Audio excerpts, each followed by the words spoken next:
I won't bury the lead. Jim Hodges' charges were all dropped. This is according to the Lake City Reporter.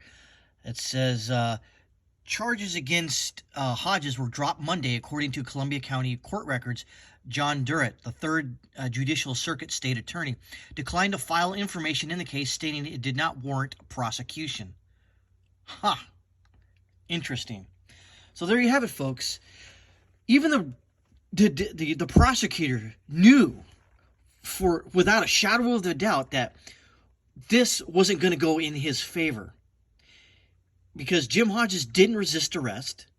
He wasn't, just because you didn't show your ID during an investigation, you're not obligated to help the police. That's just how it goes. Now, if they want to arrest you, that's a different story. They can, and they did in this instance. Guess what happened? Charges dropped. Now, I hope that Jim Hodges here, or James, consults with an attorney and goes forward with a lawsuit. And I want him, I would say I want him, but I would love it for him to go after the cops, the city, the state, the county, etc. Go after everybody. Make this lawsuit hurt them in the pocketbook. Even though I'm from Florida, it'll hurt me too. But the point is that these cops need to learn the Constitution. They need to know that just because their feelings get hurt doesn't mean that they can arrest people for no frickin' reason. Because I guarantee you that if this case was even remotely winnable, charges would not have been dropped. But since the video was out there, and at this point, millions of people have seen it, trust me, millions of people have seen it. They knew that they couldn't win. They knew the cops were undefendable in this instance.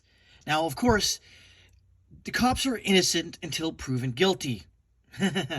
Right. We all know how that's going to go. I assume what's going to happen is, I'm just prognosticating here, that the cops will get a slap on the wrist, essentially. They've already had sordid past. Trust me on that. Especially Sergeant Harrison and his canine in 2010 that was left in a car because he got too busy with something, and all he did was get a slap on the wrist. Or how about when trooper, or whatever we want to call him, Jamie Goad, which is the female cop in this video, allegedly was involved with another canine who was sicked on another defendant or person, and they tore open this person's leg. Allegedly, of course.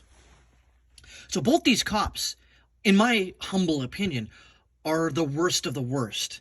And they need to be fired at the earliest possible convenience.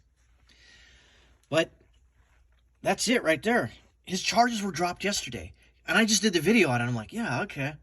And of course, the comment section sort of blew up. And there's a lot of cop splainers, a lot of bootlickers out there that are like, well, if he would have just given his ID, that's not the point. He didn't do anything wrong. Why does he have to give his ID up? Why does he need to be profiled? He doesn't. He was just some guy going home, walking down the street with his walking stick in his back pocket. Well, why was he using it? Maybe he's night blind, but it was daylight. Even though it was foggy, he could see. He didn't need to use it. And how do you know the cops weren't going to, lay him out with a, hail of gunfire because it looks like a gun, even though it's a walking stick? You don't know what these cops are thinking. These cops need better judgment, and they don't have that. And the only way for you to make sure these cops understand all of these problems is you hurt them in their pocketbook and make sure that they lose their policing license, whatever you want to call it. They need to lose their jobs. It needs to hurt them financially, because that's the only way you can do it in a polite society, if you will. That's it. I'm glad James is, it's amazing, because you all saw the video where he just says, well, I need your name and badge number. Oh, he's arrested as a resistant arrest. Put him in the squad car, take him downtown. And by the way, he was in jail for 26 hours. You heard that correctly, for nonviolent resisting arrest. 26 hours? For what? No, James, I hope, and this is just I guess you know, I give you a high five and say, you need to sue these guys into oblivion. They need to go down. Legally and judicially, obviously. I'm not talking about the other way.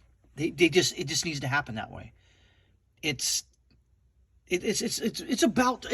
far beyond time right now where cops just continually violate your civil rights and your constitutional rights willy-nilly, and then go, well, whatever, I guess I was wrong. Oh, wait, I've got qualified immunity. Yay! Qualified immunity needs to go away. That's at the very bare minimum in all this. That's a hard nut to crack because there's a lot of cops out there. There's a lot of people out there, and I don't want that to go away because I'm just doing my job. I didn't know the law. But aren't you enforcing the law, but you don't know it? How am I supposed to know all the laws? I don't know. Maybe you should, think before you jail somebody over some stupid crap. Your feelings get hurt and you jail somebody? No. Bull crap. Bull crap. Props to James Hodges here, that, like I said in my video yesterday, that I would have gone off, and he didn't. He was just being combative, but not in a violent way. He was just standing up for his rights, flexing his rights. Because if you don't flex your rights, well then you're gonna lose them. You can count on that.